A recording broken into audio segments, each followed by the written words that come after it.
Hey everybody, this is Phil Town. And this is Danielle Town. And welcome to our little podcast here where we are deconstructing stocks. We're deconstructing. Oh gosh. It's my new word. word. We're deconstructing. That's your new word of the. And then we curate. Oh god. First we deconstruct. Dad, that's a little And 4 then years curate. ago. Yeah, that's. I know, that's so 4 years ago. Curate's a little old. Also pivot. anybody- Pivot's a little old. Pivot. Oh my God, yeah. Deconstruct. I'll give you deconstruct. You're allowed to use that one. Got any other buzzwords? No, not right now. I don't. I wish I had a couple more to throw into the mix, but those are all that came to mind. We are really in the middle of, let me see, we're in the middle of about a 15-year podcast run. Okay. Right? So we're about 8 years into it. I think something like that. Is that a joke about how long it feels, or No, it's how long it's going to go. what's that a for slam sure. on? Is that a slam on? You're tired of it? Surely I can do another 7. Or you want to do a million more? It's hard to tell. Yeah, I think I want to hit 1,000. Let's shoot for 1,000 podcasts. We're at podcast That would actually be 415 cool. right now. We do That would 1,000 be- podcasts. That would be cool. And on the 1,000th, we'll just go out in like a blaze of smoke, and it'll just all you'll hear is a firework. Yeah. And then we'll never talk to anyone ever again. I feel a little bit like Howard Stern must have felt, although we're quite a lot smaller in terms of our audience.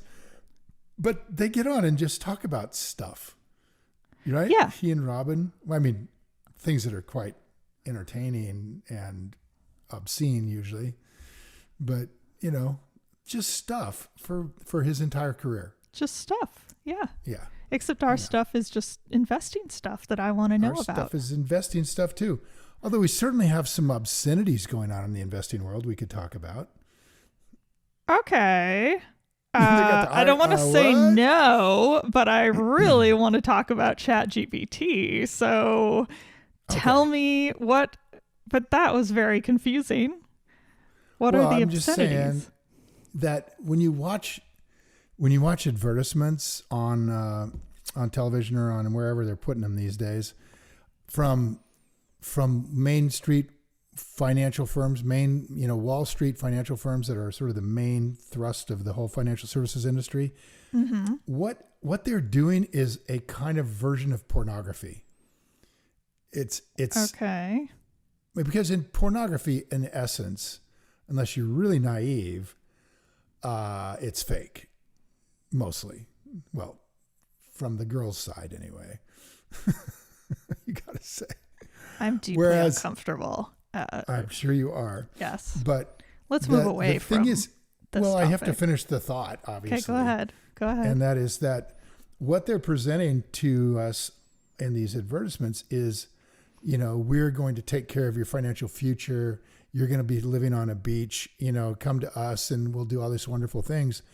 When now it's been really proven that the vast majority of the work that goes under the term of financial advice could be replicated with a robo-computer, a robo-advisor like Betterment or Wealthfront for, a fraction of the cost with the same exact result. And you could even replace Betterment and robo-advisor just by going out and buying SPY.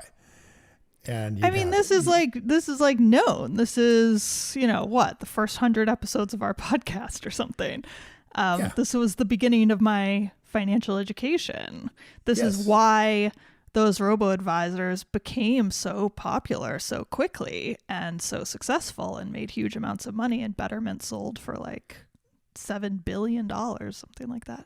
So, but even then, people are not as confident as they should be that they can handle the solution themselves.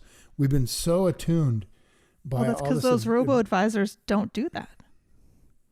What do you mean they don't do that? They don't have people handle it themselves. They advise on what people should be doing. Yeah, but people have to handle it themselves to go there. Right. Yes, totally. They have to do that. And that's a step too far for a lot of people. They have so little confidence in their own understanding of what's going on. I have to out correct myself because I was totally wrong. Betterment It wasn't Betterment. It was Wealthfront that I was Wealthfront? thinking of. 1.4 billion, way below there you go. what I was saying. There we go. Okay, But the whole point is that most people don't have the confidence to even choose to go to Wealthfront or Betterment and just let a robo computer do it. They somehow feel like, this person that I'm going to pay 1% to has more to help me with. Yeah. When they don't. Or maybe they do, right? So that's where the discernment comes in. Well, if they do, they certainly aren't working with you. I'll tell you that. Anybody listening to this podcast, they're not working with you if they know what they're doing. Okay. Because if they know what they're doing, they're going to work with very, very rich people and make a lot of money doing it. They're not going to work with somebody that's got $100,000 or $300,000 or $500,000. The good ones, that's no way. That's enough money. So how does this lead into? What does it lead into? I was just talking about financial pornography. You were just upset about the commercials. No, I was just chatting. Oh, okay. And there we went. I just went down that little rabbit hole. Got it. And made you uncomfortable. Do you need to go get a safe space? I'm going to bring my safe space to myself. Here we go. Feeling good. Feeling safe. Not going to talk about pornography with my dad anymore. Good. Closed. You're not so bad. You're not so bad. You're not so bad. Oh, Lord. So, okay, onward to ChatGPT. Well, yeah, because this is what I was excited about because I looked it up after. Do we have Nuno? No, not today. Too bad. We are hoping that we can get Nuno to come talk to us. Maybe next episode, we'll see, depending on his schedule, because he's an expert in machine learning and artificial intelligence, and that is what this stuff is. So, but I did spend a bit of time talking to him about it and trying to get a sense and reading online a little bit of stuff. So this makes a heck of a lot more sense to me now. What ChatGPT is a chatbot. It's a chatbot, just the way every little pop-up chatbot is. You're saying that like those of us who... You're saying like we know what a chatbot is. It's like, yeah, you do though. GPT That's what I'm saying it to you. So when you're on a website that's trying to sell you something or that has customer service or something, often a little pop-up will come up and it'll be a little chat screen and it'll say like, how can I help you decide which hair color to buy today or whatever it is that you're looking at. Those things are universally idiotic. Right, but that is what a chatbot is. That's what it is. That's a chatbot. You type it in your own normal language and a computer responds to you in normal language. And they have canned responses. But what ChatGPT is a million trillion times more sophisticated version of that. I assumed when you started telling me about it that it was a search engine. It's not a search engine at all. It doesn't search the web. It doesn't even have access to the web. I also assumed that it learns, and it doesn't actively learn in the same way that I think of machine learning. So it's more like the way this is described here on the ETH website. ETH is the Swiss university. In English it's ETH, which is it's like the MIT of Europe, and they describe it as a generative language algorithm. So it works like the autocomplete function on text messages on your phone. That really helped me. I was with you okay, it's like a chat bot, and then you went generative what? Yeah. So it works like when you're writing a text on your phone and you get autocomplete, it works like that. So it suggests the next words. And so the way this particular chatbot works is it generates language one word at a time in a certain style that you can tell it to generate the language in, which is what made chatbot really fun for everybody. So what it will do is provide a reasonably grammatically correct sentence in English that may, when you actually read the meaning of it, may not mean anything that makes sense. or it might make like 3/4 sense, but not all the way. So like an example that they have here is where it like clicks on the first suggested word that it might have is, I will arrive at home office in about an hour to get to the university, which is almost grammatically correct, but doesn't make sense. Right. But Like doesn't actually mean anything. I don't see those kinds of sentences in ChatGPT at all. Well, that's how it works, which means that it's really good at making sentences that make sense. Mm-hmm. So True. What it says is it was trained on a huge amount of text, which was put into it. Huge, massive, massive, massive. And Nuno said it's probably multiple layers of algorithms that are then sort of iterating on each other. And that's how it can create these often seemingly very, maybe totally correct answers, but also maybe not correct answers in certain styles. And so what this says how does it hallucinate? This is from X.AI.'s website. Listen, how does Let me get to that in just a second. So what it says is, I'll get to that in just a second. How does it hallucinate? I heard you. So what it says is GPT is highly plausible fiction, which oftentimes happens to be factually correct. Oh, what I did. So the way that it hallucinates, which I find to be a fascinating word because it has negative connotations, which you said came from the head of Google or somebody at Google. I think. So I looked up Sundar. what ChatGPT is. It's funded by Microsoft. It's not owned by Microsoft, but it's funded directly from Microsoft. So Google, whoever that person was talking about their competition that Microsoft is going to integrate into Office. No. Yeah. You're way short on the research side. No, so, that's correct. Do you mind if I interject facts? Oh. For a second. Hold on. Just let me interject some facts. First off, this ChatGPT comes from a company called OpenAI, which is designed to be a nonprofit and have open source coding. Which is funded by Microsoft. Microsoft then came in and started funding them. The head of their development came from Google. And in other words, all of this stuff that they're starting with came out of Google to begin with. So, and their engineers came out of Google. So this is all Google driven to begin with. And then ChatGPT comes out of a development from that point on, which is parallel and competitive with what Google is developing, which they call Bard. So let's get the record. Those are facts. Google wasn't just standing there going, what the hell just happened there? They are very deeply involved in OpenAI's development because it came from Google. Well, it sounds like people came from Google, and then Google has their own competitive. And they brought everything with them in their heads. Right. They've been working at Google for years. But the deal is that this stuff, Microsoft is going to integrate this into Office. And that's the plan with the ChatGPT, specifically ChatGPT, not the whole idea in general. And so I think the word hallucinate, my guess is that it came from somebody who was trying to make it sound a little bit off and crazy, because that's what that word suggests. No, honey, it's not from that. It is literally a word of art in the world that they're building, because Bard hallucinates, ChatGPT hallucinates. It's like all of them are doing that, and they don't really know why. It's a really big issue. So the part about them not knowing why is confusing to me, because with this version, which is GPT-3, they know why. It's because they've given it a finite amount of information, and then it makes up answers based on that information. With GPT-4, which is essentially like the new version, that may be what they're talking about there.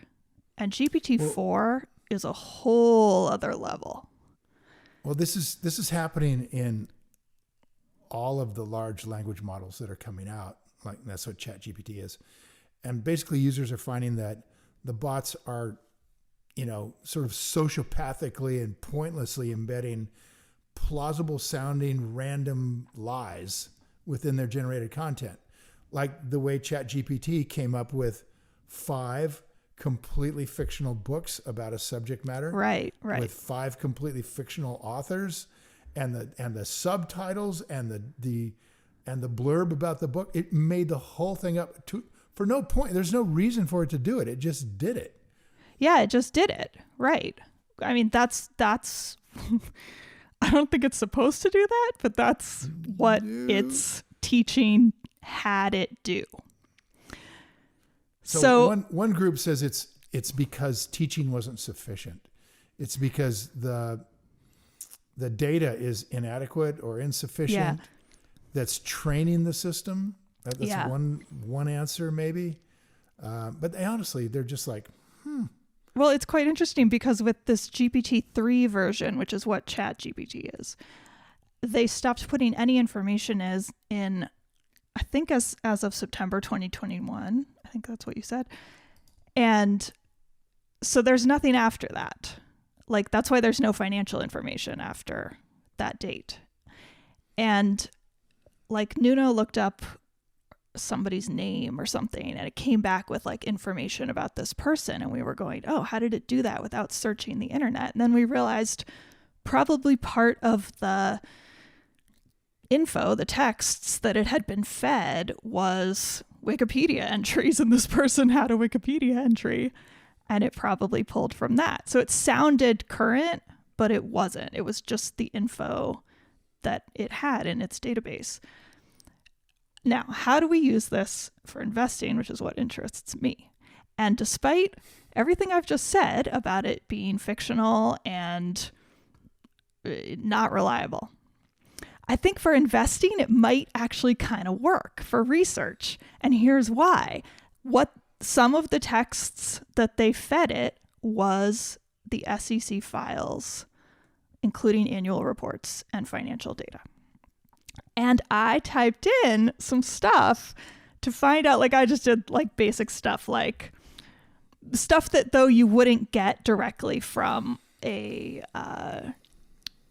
standard GAAP filing. So I put in like, what is Apple's free cash flow in 2019?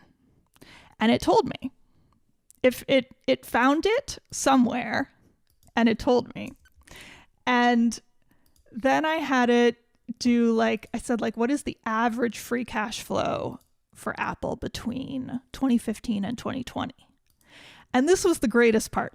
I was expecting it to either say like, I don't know, or give me a number that was like complete BS. What it did was give a number. But then the great part was it listed the free cash flow for each of those years, 2015, 2016, et cetera, and gave it to me. So it gave me the source of its average. And then it added a little thing about, or something else that it said like about the free cash flow and whether it had been going like up or down, something like that. So that actually, and you'd have to go check it, of course, to make sure that it's giving proper information, but that's actually really fast and it could be useful, I think, because that's like annoying to do. So what was the exact question you asked? I asked it, what is Apple's free cash flow, or what was Apple's average free cash flow between 2015 and 2020? Okay. I just asked it a different question while you were talking. I asked it, what is the growth rate of free cash flow at Apple from 2015 to 2022? And so to calculate the growth rate, you need to compare the free cash flow for each year and calculate the compound annual growth rate for the 5-year period. Here's an example. Open an Excel spreadsheet, calculate the CAGR. Oh, so it didn't give you the growth rate. It hasn't finished typing yet. Oh, okay. The resulting value would be compound annual growth rate. Again, please note the exact values would depend on financial reports, so it's not telling me. Okay. Yeah, so I think it's kind of useful for like quick research that then you would go check. So the last question that Nuno and I asked it, we were like, what can we try that's like harder, that's not just numbers? So we asked, what are Google's concerns regarding ESG? or like, what are Google's ESG concerns? Something like that. Cool. And we didn't put in what that was. We just put ESG.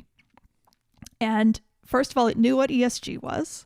It came back with like a full sentence, like Google's environmental, social, and governance concerns are.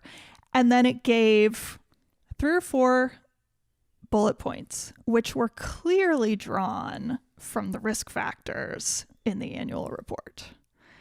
So it was, and then at the bottom, it said,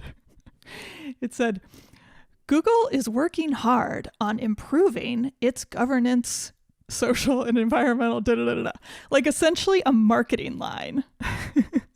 Because ChatGPT doesn't care if Google is working hard, and I didn't ask it if Google was working hard. So it pulled this marketing line from somewhere. Yeah. I'm assuming probably, again, like the bottom of the risk factors or like the first line of the annual report or something, and gave that as an answer.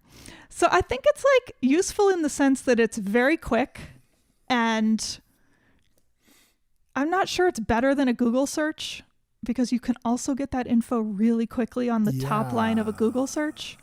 Well, speaking of quick, after it wouldn't give me the answer, rather it gave me the formula, I said, please calculate that for me. And it did. Cool. But it ran it down.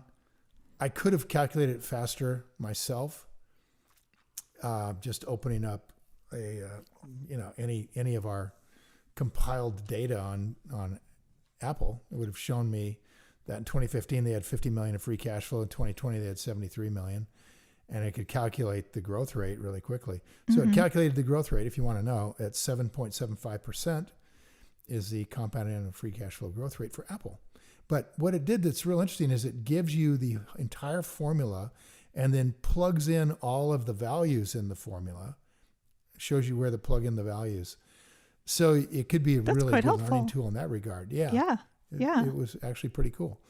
So my takeaway of this whole thing is that what we've got here that we can all sign up for, ChatGPT, is kind of like a party game. Like, it's a bit of a gimmick.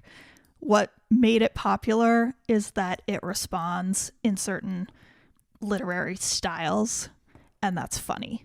So like, I read a couple articles where it was like, I had it give me a Seinfeld script and it gave me one and it was pretty funny, and like Jerry made jokes and they sounded like jokes Jerry would say. Or like the one I told you was I asked it like I didn't do this. This was somebody on Twitter like asked it, how do you get a sandwich out of a VCR? And respond in the style of the King James Bible. And it did. And it gave like biblical sounding prose regarding getting a sandwich out of a VCR, which, as Nuno said, it like had to take these different contexts of its database. So sandwiches, VCRs, King James Bible style of writing, put those things together, and it did it decently well. But as I said in the beginning, it's fiction. Like it didn't actually really like make a lot of sense as far as actually getting the sandwich out of the VCR. Really? But didn't it tell you anything you could use? It said something like, I didn't read the whole Twitter thing, but it said something like to use a knife and get it out, which isn't the worst idea. Probably wouldn't work, but it's not insane. It didn't say like use a lightsaber or something. It said use a knife. So yeah. But it's very good with its style, and I think that's fun. Is it useful for us with investing? No. There's another problem, and that's the speed is atrocious from time to time. Like I just asked it to please calculate the growth rate free cash flow for Alphabet from 2015 to 2020, and it's just dragging it out. It's like I'm watching a teletype machine type out one letter at a time. So, and apparently the ability for a company to do this requires unbelievable computing power. And you can imagine the kind of the acceptance rate and the hit rate on that computer or computers is going up virally right now.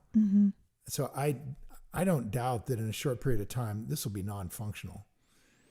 as everybody gets on to how fun it is to play with it, it's going to be like this. I mean, honestly, I could go to a financial data and just calculate this thing myself already easily. Yeah. So I it's think going to be interesting to see how they make this really useful. Right. So this version is like, kind of interesting, kind of cool. This is not the version that everybody's freaking out over. What everybody's freaking out over as being like perhaps a mind of its own and dangerous is GPT-4. And that's the one that This is not GPT-4. This is GPT-3. This is 3. This is like you and I get to play with this. GPT-4 is something on a different level that I was not able to really understand the differences between them in my because quick it is searching. The case that Google is saying we're not releasing a lot of what this can do. Oh, for sure. Because we're a little nervous about what's going on. Yeah, absolutely. So that's what I'm hoping Nuno can help us with if we can get him on and he can sort of explain what these differences are. And I think the potential that's there with these new technologies. Like, this is obviously the direction search will go. It feels very Ask Jeeves from 1999, when it was like so exciting to be able to like, you didn't have to put things in quotes anymore and make sure you put your and or your or in the right location. And then Google just changed everything. So this feels to me like that, where it's like, it's kind of the same-ish results, but in a different way of putting it in, an easier way of I'm asking your listening question. to really smart people be nervous about this, particularly Elon Musk, who has just founded an AI company called X, which I thought is so cool. It's the website is X.AI. So if you put it all together, it's a word, X.AI. Kind of cool. So, but he's very public. How do you pronounce that word? Xi? I would guess something like shy, maybe. Like Xavier, right? So Xi? Xi, something like that. I don't know. Okay. But it's a cool word. It's cool looking. Yeah, so we're sitting there thinking, okay, well, this is really exciting. Let's pull it in and start using it in financial world and so on. But obviously there are questions about how this is going to impact people in social media. And this is Elon's point, is that we've just gone through this rather contentious time period where it's pretty clear that social media has been skewed by government forces, by politics, and that's only the beginning. If you can imagine what can happen in social media if you have really, really smart bots that are just creating language about something that's completely false, but doing it in such a way and attributing it to in so carefully that it looks like a fully, baked research paper. Yeah. And attribute it to Harvard. And good God, people will believe it. They'll read it. Well, and suddenly the whole internet is Wikipedia, right? Which looks sourced, but maybe total crap. Wow. And that's really scary. Interesting. And that's where, that's a whole other thing, but to me, that's where like critical thinking education is so massively important, to learn how to source and critique other sources and understand how to discern whether or not something is really true or not. Few people will do that. Totally. I'm thinking about it takes COVID, so much time. For example.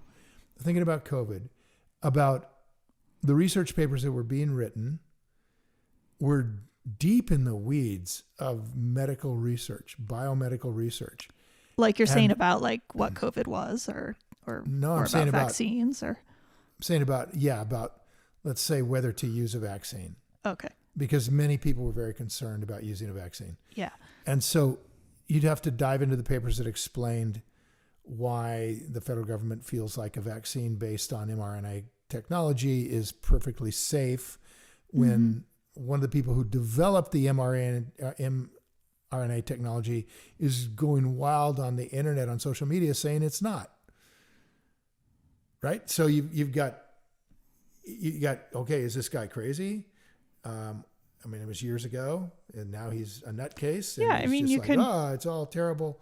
There's an example of that in any context. But that's to the point of what Elon's talking about, is that you're going to get that kind of controversy, and it's on steroids when you've got bots that are creating it, and they go deep. They go deeper in terms of their ability to bullshit you. In fact, speaking of bullshitting, one of the articles I was just reading is from a website called undark.org, talking about the word hallucination is the wrong word. You need to use the word bullshit. It's like that's about totally the better term. The chatbot GPT thing. Yeah, that the chatbots are bullshitting. They are. Don't know, so they just make shit up. Yeah. Because they don't want to get caught with a gap. Right, because that's how they were like trained. Yeah. But then you think of it like that and you think, damn it, that is really starting to sound sentient. Yeah. Right? That's it's what a people are saying. deliberate effort to persuade somebody with a willful disregard of the truth. And what that implies is agency. Okay, well, not with this one, right? Because it's just like predicting the next word. It does not possess that, but damn, it's starting to look like it will.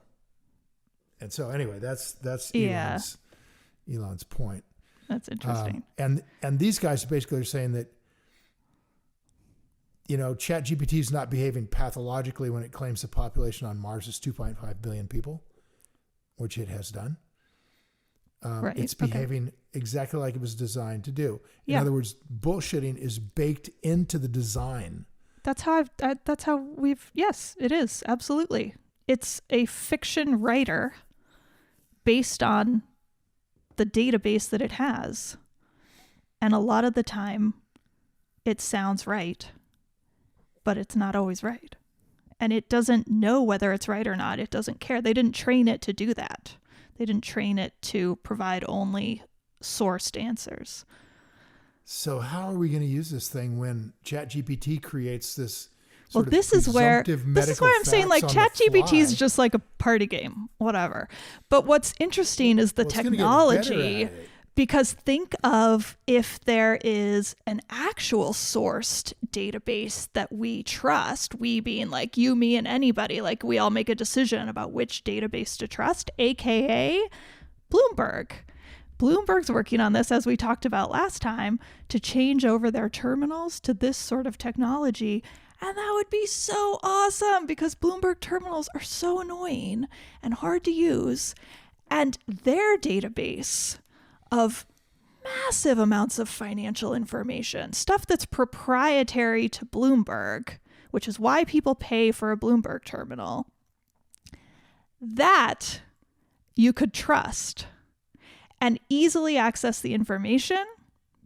Boom, like that's a winner. Wait, why can you trust it when you've got a machine that's built to bullshit? Well, they wouldn't build it to bullshit. That's the point. Oh. Just because this one doesn't mean it's just the technology. It's like saying like... Well, you're making the assumption that they actually did that on purpose. I am, yeah. I'm not sure that they did. Because I think they did. I think they didn't really care. Think about the problem that you put in all this drug information and then you get a bot that's organized toward just handling medical facts on the fly. And it tells you what drug regimen to use for a patient in the exam room next door. You go and you're a harried resident in a hospital. You bang this into the bot. Out comes, it spits this drug regimen. You go and use it and the patient dies. What are you talking about? Why would anybody do that? I'm talking about using this thing the way people are going to use it in the future. No one's going to use ChatGPT to decide medications. It's coming. If a doctor does that, they should have their license pulled. This is not for that. You just said they're going to be using ChatGPT to decide information financially. Not ChatGPT, the generative language technology. I got it. A bot. Yeah. They're going to be using some future bot to generate answers financially. Yeah, well, think about it. So, okay, in the medical world, I don't actually know if this is true, but let's assume there's some kind of searchable database of medications that a doctor can use. I would imagine that they have that. So all they would do is switch over the search to be this generative language system. and then they would have the database be the database they have of the medications, and they would have the answers come out in the form of natural language instead of in whatever form it is now. I think we all better check your assumption that just because it's not an assumption. Restricted database, you're making the assumption that a restricted database somehow eliminates hallucinating. It somehow eliminates bullshitting. It's not an assumption. I'm saying that's the only way that they would allow that to be used for medical choices. In other so words, the fact that GPT-4 is doing more than that, I'm just going to talk right over is the top of you. Is the issue. Because you just keep talking.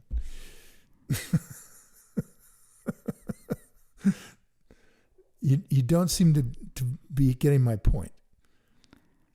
That my point is, these things aren't controlled. You can't have not bullshitting bot. I hear you. You believe you can't have a non-bullshitting bot. So far. I hear you. All right. Good. And what I'm saying is that I think you can if they design it properly. Okay. So there we have it. We have me being skeptical that it's even possible to design something that complicated, that clearly defined, and that you can always trust what comes out of it because it could never bullshit. And my view, skeptical that that's possible. So fair enough. There you go. There's so where I think it is. I think this point that we're talking about is exactly the point of, like, the pain point of GPT-4, is that people want to use its massive computing power but are not sure that it will not respond with bullshit. That's the issue with GPT-4. Exactly what you're saying. Right on. Yeah. And we shall see. Because if they can't fix it, this could be extremely dangerous. That's the point. Yeah, that's the point. All right, we've gone. It's not going to go back under over. the covers. Okay, we got to stop. All right. You guys, this was fun. I hope you have fun trying to figure out the right answer on GPT. Go use it for what it's useful for. Check everything it answers. Don't believe it. Exactly. Do your own work. Exactly. Right. Time to go play. Hopefully we'll get more info soon on potential ways to use it for good, for finding the next great, amazing company. For good. For good. Okay. Okay. Thanks, everybody. Bye.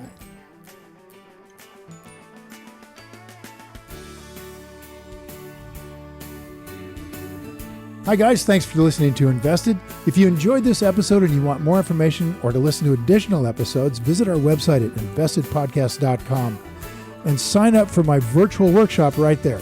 Spots are definitely limited for this event. I'm not kidding, they really are. They sell out very quickly. So everything discussed on this podcast, by the way, is either my opinion or it's Danielle's opinion. And really important, it's not to be taken as investing advice because I am not your financial advisor, nor have I considered your personal situation as your fiduciary. So remember that. You're on your own here. This podcast is for your entertainment and education only, and I really hope you enjoyed it.